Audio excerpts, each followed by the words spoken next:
आपके साथ वैशाली और आप देख रहे हैं एमपी टुडे न्यूज। आइए अब बढ़ते हैं आज की खास खबरों की ओर। धरियावद गत दिनों धरियावद आईसीआईसीआई बैंक में खाताधारकों के खाते से हुए गबन मामले में पुलिस ने बड़ा खुलासा किया है। बैंक के मैनेजर प्रशांत काबरा व साथी जाल मंचन जैन के साथ मिलकर खाताधारकों के रुपयों का गबन करता था। पुलिस ने खुलासा करते हुए 62 बैंक खातों को करवाया फ्रीज, 62,71,490 की राशि करवाई होल्ड व 46 लाख रुपए नगद बरामद किए हैं। गौरतलब है कि निजी बैंकों के अपने साख बढ़ाने के लिए कर्मचारियों को रोजाना gold loan, overdraft, saving account, current account जैसे टारगेट देते हैं। वहीं टारगेट गबन का कारण बने खाताधारकों के पैसों को बैंक का मैनेजर वाहन खाते खोलकर एवं अपने परिचितों के खाते में रुपए ट्रांसफर कर देता था। साथ ही खाताधारक के नंबर भी बदल दिया करता था, जिससे कि खाताधारक के पास कोई मैसेज न पहुंच सके। गबन के रूपों से बैंक मैनेजर एवं उसके साथी जाल मंचन जैन ने उदयपुर में एक आलीशान रिजॉर्ट भी खरीदा है, जिसकी कीमत लगभग 3 करोड़ बताई जा रही है, जिसको अब पुलिस कुर्क करवाने में लगी है, जिससे कि ठगे गए खाताधारकों को पुनः 6 फरवरी को मनोज बहरानी जो आईसीआईसीआई बैंक के रीजनल हेड हैं दरियावद के, उन्होंने एक रिपोर्ट पेश की कि उनके अकाउंट में कई सारे लोगों ने उनके बैंक में शिकायत की कि उनके अलग अलग अकाउंट से पैसों को ओडी बनाकर निकाला गया, अलग अलग अकाउंट में शिफ्ट किया गया और उनके अकाउंट में अभी कोई रकम दिखाई नहीं दे रही है।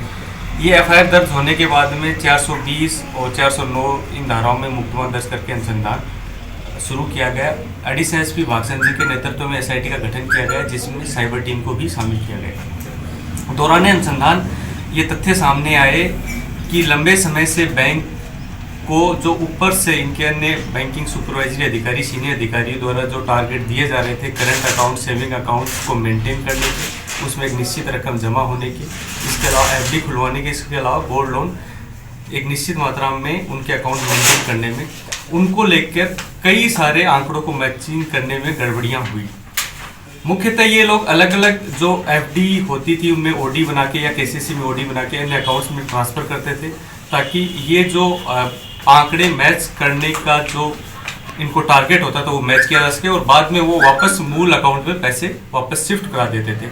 इसी क्रम में जालन चंद के अकाउंट में एक ओडी बनाकर कुछ पैसे ट्रांसफ़र हुए, वापस में एंट्री हो गई। लेकिन ये जब चीज़ जालन चंद पता चली तो उसने बैंक का जो मैनेजर प्रशांत काबरा था उसको इस बात के लिए ब्लैकमेल करना शुरू किया और दबाव बनाना शुरू किया।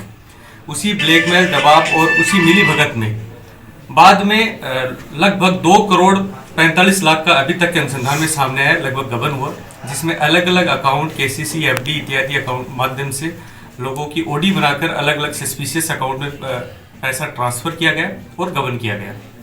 हमारी साइबर टीम ने अभी तक के अनुसंधान करते हुए और जो एसआईटी का गठन किया गया है उस गठन में और उस अनुसंधान के क्रम में अभी तक 62 ऐसे सस्पिशियस अकाउंट को चिन्हित करके उनमें लगभग 60-62 लाख की रकम जो है वो फ्रीज कराई गई है।